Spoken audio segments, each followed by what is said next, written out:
we're undergoing a soft coup, and the idea is to create a whole new set of laws and ignore the existing human rights laws and other laws under the pretext of pandemic preparedness and the biosecurity agenda.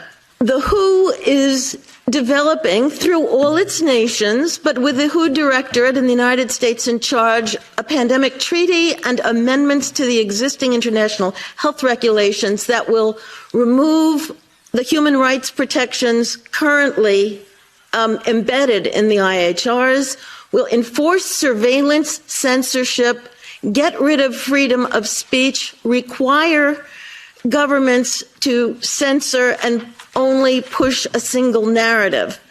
Also, we will be subject, if they can make this work, to vaccines developed in 100 days, which the organization CEPI is planning to do.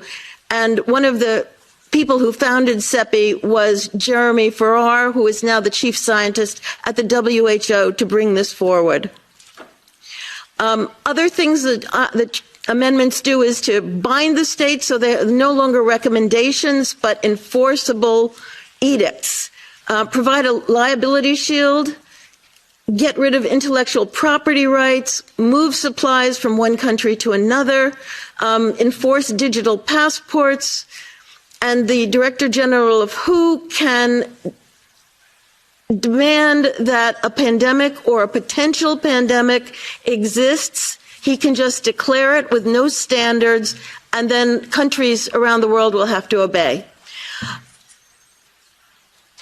Also, the WHO will tell you what drugs you can and can't use in your nation once a pandemic is declared. Obviously, the budget will increase. One Health is another part of this. One Health is a concept that was created to enable the WHO, with these documents, to take over jurisdiction of everything in the world by saying that climate change, animals, plants, water systems, ecosystems are all central to health. Also embedded in this concept is a peculiar notion that humans are no longer of greater value than animals.